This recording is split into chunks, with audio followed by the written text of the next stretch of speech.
Pendant que le duc se promenait dans ses jardins, il ne put s'empêcher de se remémorer ces instants où, de façon incontrôlée, Leila se retrouva dans ses bras, pour sa grande joie. Quand Leila est tombée dans mes bras, j'ai perdu le peu de contrôle qu'il me restait. Était-il en train de penser? Tout ce dont j'étais conscient était ce désir irrépréhensible de sentir sa peau contre la mienne, comme si j'étais devenu un bête en rue. Lui qui pouvait tout obtenir sans le moindre effort, se vut analyser les possibilités qui s'offraient à lui. Si Leila ne s'était pas mise à pleurer à ce moment-là, j'aurais dû vouloir y mettre fin. Après tout, c'était absurde et vain.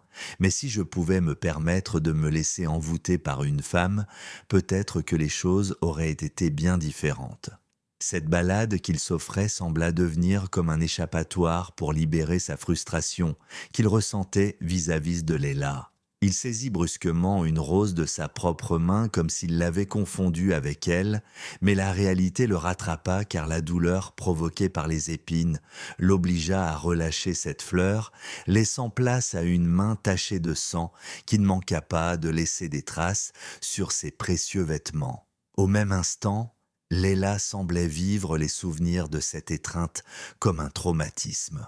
Réfugiée près d'un robinet qu'elle ouvrit à grande eau, les yeux remplis de ses larmes, elle sembla vouloir effacer toute trace de cette mésaventure qu'elle venait de vivre avec lui. Pendant qu'elle se frottait les parties de son corps qui avaient été exposées aux lèvres du duc, elle ne put s'empêcher de faire taire cette petite voix dans sa tête qui répétait sans cesse « Non, non, non » de plus en plus fort, avant qu'elle ne s'effondre de tristesse à plat le sol.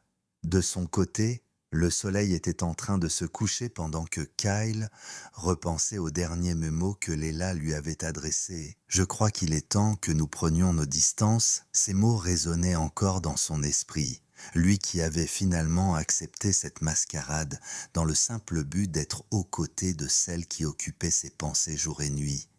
Même si tout était redevenu à la normale d'après lui, ils avaient mangé ensemble, parlé de tout et de rien, mais malgré tout, il ne put s'empêcher de s'inquiéter. D'avoir un mauvais pressentiment, même s'il était toujours à ses côtés, Kyle avait peur que Leila ne trace une ligne qui les sépare à tout jamais. C'est grâce à cela qu'il prit sa décision.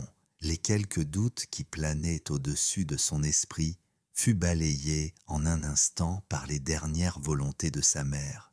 De toutes les façons, mère veut que je trouve une épouse, alors ça tombe sous le sens, se rassura-t-il tout naturellement. Alors, d'un pas ferme et rempli d'assurance, Kyle emprunta les marches d'escalier. Durant son ascension, il songeait à sa sincère volonté de protéger la femme qu'il aimait.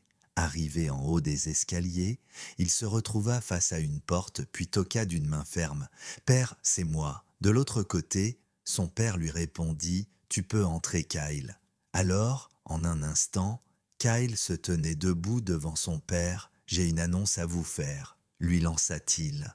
Monsieur Hetman sentit que son fils à ce moment-là était très sérieux.